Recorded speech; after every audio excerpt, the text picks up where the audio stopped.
सतगुरु कबीर की साखी है, हंसा तू सुवरन बरन, क्या बरना मैं तोय।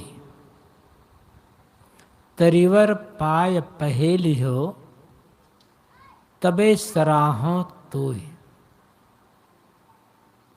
ऐ हंस, तू सुवर्ण वर्ण है, सुंदर रंग वाला है, सोने के रंग वाला है, बहुत मूल्यवान है। मैं तेरी क्या प्रशंसा करूं।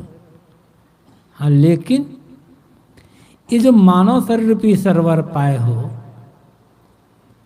इसमें अपनी पहेली को सुलझा लोगे, तब मैं तेरी वास्तविक प्रशंसा करूंगा। आवाज कैसी है जी? कभी कम कभी ज्यादा।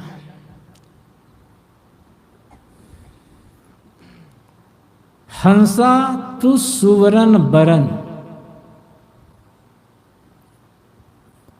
सदगुरु कबीर की दृष्टि में मानव मात्र हंस है, चाहे वो स्त्री शरीर में हो चाहे पुरुष शरीर में हो, आप हंस हैं। देखो ना कैसे हो जाता है, कभी भन्न हो जाता है, कभी कम।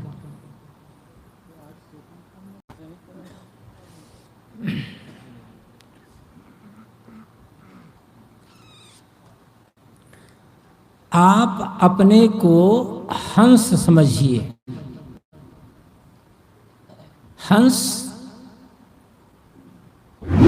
सफेद रंग का एक पक्षी होता है, मानसरोवर झील में रहता है। उसकी दो विशेषताएं हैं। एक तो यह कि दूध और पानी मिले हुए हों तो हंस पानी छोड़कर दूध ले लेता है, और दूसरी विशेषता यह है कि हंस मोती चुगता है। तो जैसे हंस उज्जवल होता है सफेद रंग का, ऐसे ही मानव मात्र मूल रूप में पवित्र है, उच्च है, शुद्ध है, निर्मल है। ये तो दुनिया को देख देख करके लुभा लुभा कर हम अपने मन को, अपने जीवन को मलिन गंदा बना लेते हैं।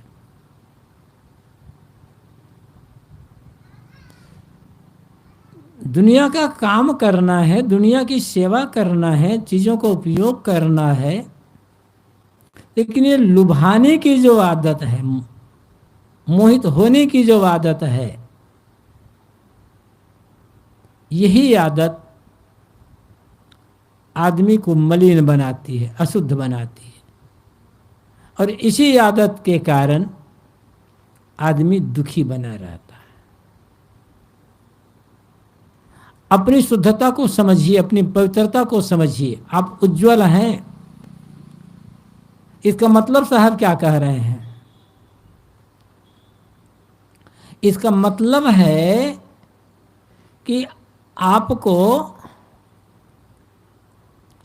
अलग से कोई भगवान पा करके तृप्त नहीं होना है। अलग से भगवान मिलने के पश्चात आप कल्याण नहीं होना है। आप खुद भगवत स्वरूप हैं। भगवान का मतलब क्या होता है? जो शुद्ध हो, निर्मल हो, पवित्र हो। तो आप वैसे हैं, भूल गए हैं अपने आप को, मन को मलिन बना लिए। इसे लगता है कि आप हमें बाहर से भगवान मिलेगा तब हमारा कल्याण होगा। ऐसा नहीं है।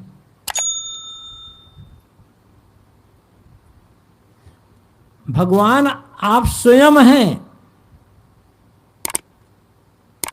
अलग से पाना नहीं है। अलग से भगवान मिलेगा तो वो छूट जाएगा।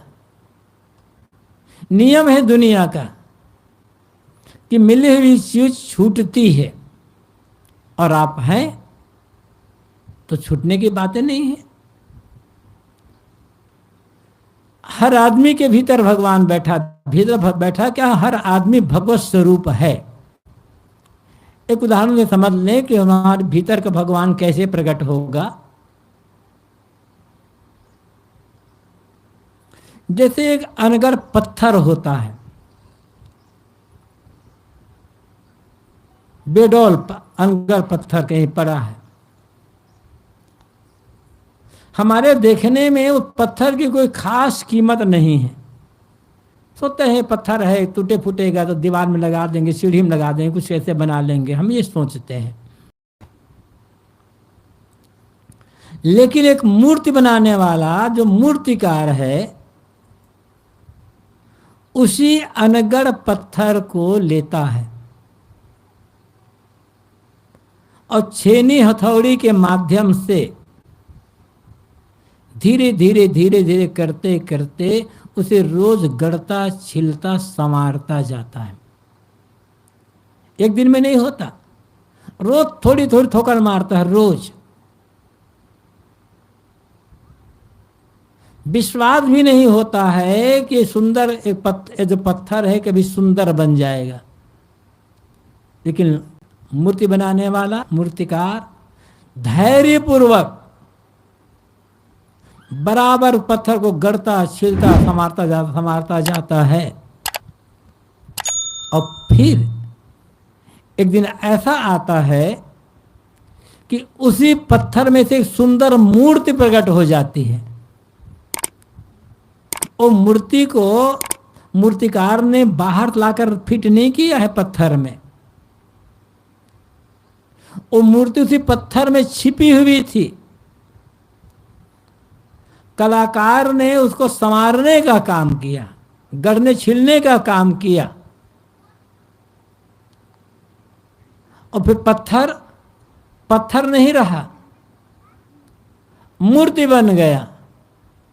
और मूर्ति ही नहीं रहा, उसकी प्राण प्रतिष्ठा हुई और वही पत्थर भगवान बन गया। आप रोज उसके सामने जा कर के सिर झुकाते हैं, प्रणाम करते हैं, आरती वंदना पूजा करते हैं। ये उदाहरण है। अनगढ़ पत्थर जिस पर पैर रख करके आप कुल्ला करते थे और काम करते थे, आज ऐसा समय आया उसी पत्थर को आप प्रणाम कर रहे हो, सिर झुका रहे हो। क्यों? उसको गढ़ छिल संवार दिया गया बस। तब ऐसे समान रूप से आदमी की कोई कीमत नहीं होती है। आदमी तो आदमी ही, कमा रहा है, खा रहा है, बाल बच्चे पालन पोषण कर रहा है, भटक रहा है दुनिया में।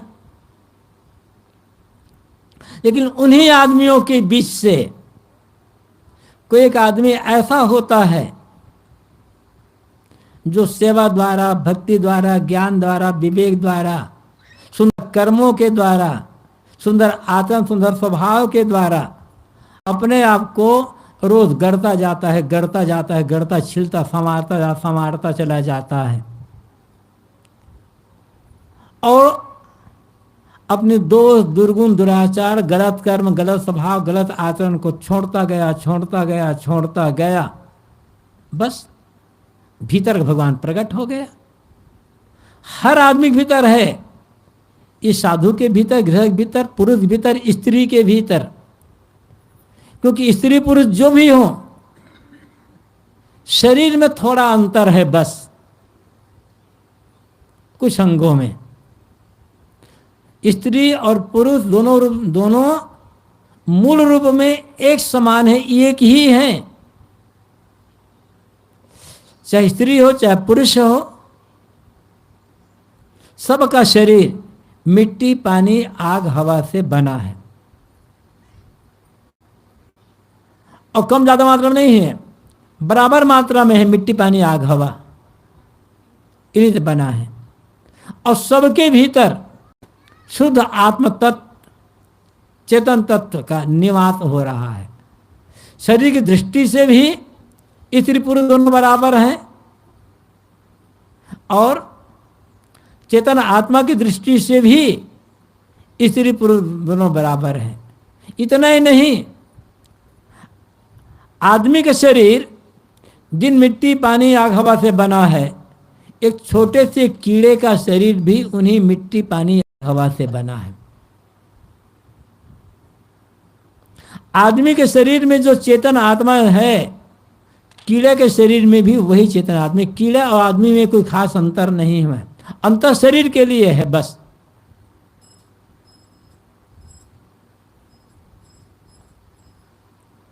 लेकिन कीड़े मकोड़े पशु पक्षी ऊपर उठ नहीं सकते, वहां मन का विकास नहीं है, बुद्धि का विकास नहीं है। आदमी अपने आप को पूरा गढ़शील संवार सकता है। इसलिए आप ये समझना होगा कि आपको भगवान नहीं पाना है, आपको भगवान होना है। क्यों? आप भगवान है ही, भूल गए हैं। क्यों भूल गए हैं? अनेक प्रकार के दुनिया का मोह माया का नशा, ये नशा उतारने की आवश्यकता है। एक कहानी कही जाती है, एक बड़े अच्छे ज्ञानी विद्वान पंडित थे, लेकिन ज्ञानी और पंडित होना अलग बात है, विद्वान होना अलग बात है। शुद्ध संयत जीवन होना यह अलग बात है। पंडित जी विद्वान तो थे, शास्त्रों के ज्ञानी तो थे, लेकिन भांग खाने की आदत थी उसकी, भांग का नशा करते थे। एक दिन भांग थोड़ा ज्यादा खा पी लिए, नशा तो चढ़ा। तो उसी समय उसकी पंडितानी ने कहा, देखो जी, मैं भोजन बना रही हूं, नमक खत्म हो गया है, जा पैसा लो, झोला लो, जा दुकान से नमक खरीद करके ले आओ। पंडित जी उठे, झोला पैसा लिए, नशा में तो थे ही, भांग थोड़ा नशा डाउन था। तो गए दुकानदार के, भी 1 किलो नमक दो। दुकानदार ने 1 किलो नमक तौला। पंडित जी कहा, नहीं भैया, एक नमक नहीं चाहिए, हल्दी चाहिए, 1 किलो हल्दी दीजिए। हल्दी तौल करके दे दिया कि नहीं, हल्दी नहीं चाहिए, 1 किलो धनिया चाहिए। जब धनिया तौल का, नहीं भैया भूल हो गई, 1 किलो गुड़ चाहिए। कई बार सामान बदला, बार बार इसे। तो दुकानदार ने कहा कि पंडित जी, आप भी क्या बात करते हैं, लगता है आप तो आज बिल्कुल बिल्कुल गधा तरीके बात कर रहे हैं। क्या गधा तरीके बात कर रहे हो? तो क्या मैं गधा हो गया हूं? अरे और नहीं क्या? तो क्या गधा तरीके बात कर रहे हैं? तो गधा तो है ही है। अब पंडित सनक सवार हो गई कि मैं गधा हूं। नमक नहीं खरीदे, लौटे घर। एक आदमी मिला, उसने कहा, भैया रुको तो रुको तो। ये क्या बात है पंडित जी? दुकानदार कहता है कि मैं गधा हो गया हूं, तुम्हें क्या लगता है? हाँ पंडित जी, आप तो सचमुच में गधा लग रहे हैं। उसे और भ्रम हो गया कि मैं गधा हो गया। 1-2 लोग मिले, सब लोग कहते गए। लौट रहे थे तो पंडित जी का मित्र मिल गया।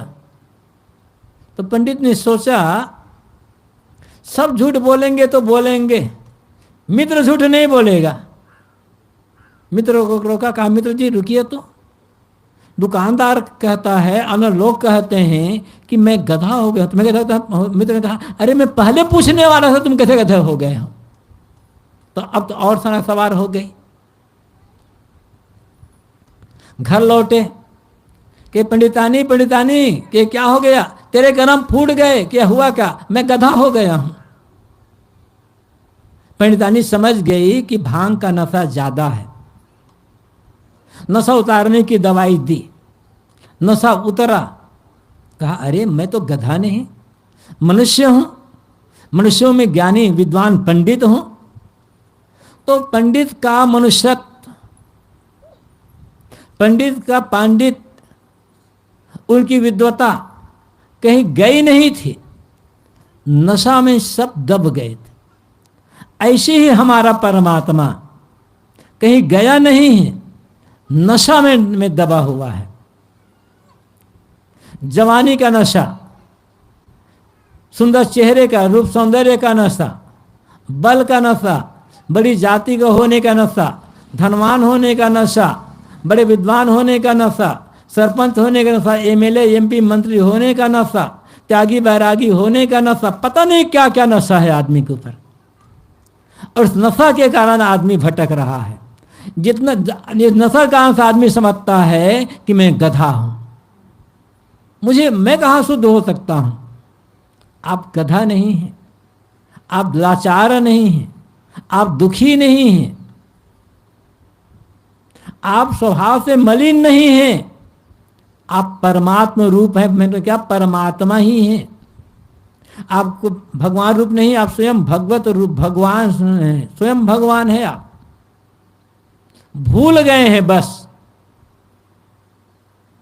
उसको समझना है और समझ करके उस भाव में जीना है।